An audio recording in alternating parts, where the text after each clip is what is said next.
तो इस मुद्दे, हाँ पूरन जी बोलिए। एक तो मौर्य जी, मैं क्षमा चाहता हूं, मैं उनसे ही कर रहा था, हमारे सपा के विधायक जी थे, हाँ। उनको मेरा इंगिता प्रदीप जी से, हाँ। लेकिन जैसे आपने छुट्टा सांड का, छुट्टा गायों का इनका मामला आया, ये आप मानते हैं श्रीवास्तव साहब, इससे पहले गऊओं को काटा जाता था, उनका मांस बेचा जाता था। हमारी सरकार ने ये निर्णय किया कि गाय हमारी माता है, चाहे जो उपस्थिति हो उसको सरकार करेगी, किसानों को पूरी राहत देगी, लेकिन हम गाय को नहीं कटने देंगे।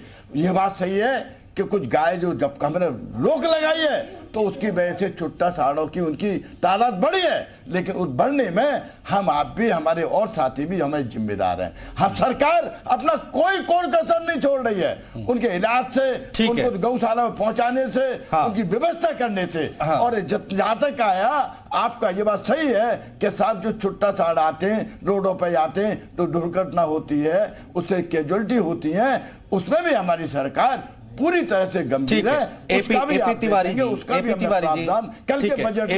एपी तिवारी जी, बेरोजगारी और महंगाई का मुद्दा विपक्ष के लोग बहुत उठाते हैं, उससे कैसे निजात मिलेगी? देखिए, जहां तक बेरोजगारी का संबंध है, centre for monitoring Indian economy के आंकड़े बताते हैं कि उत्तर प्रदेश में बेरोजगारी की दर अन्य राज्यों, यहां तक कि विकसित राज्यों से भी कम है, और जो अखिल भारतीय स्तर पर बेरोजगारी दर है उससे भी कम है। उसका एक बड़ा कारण यह है कि योगी सरकार ने ग्रामीण क्षेत्रों में, विशेष रूप में कोविड के बाद की जो इस हालात पैदा हुए, उसमें धारणा यह बनाई गई कि उन्हें कौशल विकास उन्हें कौशल दिया जाए, निपुणता उनमें लाई जाए और उनको स्थानीय तौर पे ही रोजगार प्राप्त हो, या जिसको रोजगार, मेरा हमेशा मानना रहा है कि रोजगार, नौकरी और आजीविका के स्रोतों में हमें अंतर करना पड़ेगा।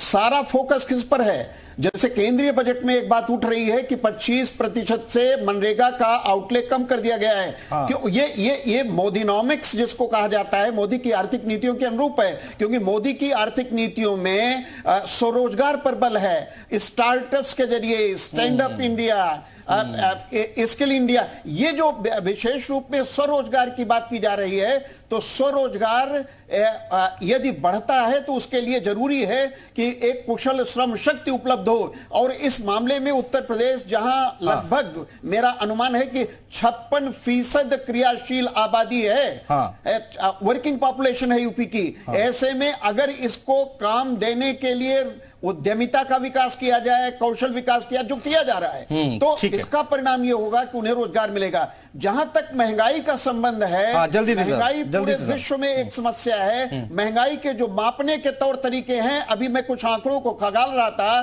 तो यह पाया कि 2014 से लेकर 8 साल तक स्थिति यह थी कि जो महंगाई दर थी वो ज्यादा थी, लगभग 14% थी, लेकिन अगर उसके बाद की महंगाई दर को दिल लेते हैं तो 4.5% रही। तो इसका मतलब कीमतें तो बढ़ी, लेकिन कीमतें शिखर स्तर के ऊपर बढ़ी। तो मेरा ऐसा मानना है कि अगर उत्पादन बढ़ता है, जो सप्लाई चेन्स हैं उनको सुधार समय नहीं है, माफी के साथ, नहीं तो आगे आप लोगों की बातें जरूर ले पाते। फिलहाल बहुत शुक्रिया आप सभी मेहमानों का हमारे साथ जुड़ने के लिए, तमाम अलग अलग सेक्टर्स की जो बारीकियां हैं उनको हमें समझाने के लिए, बताने के लिए।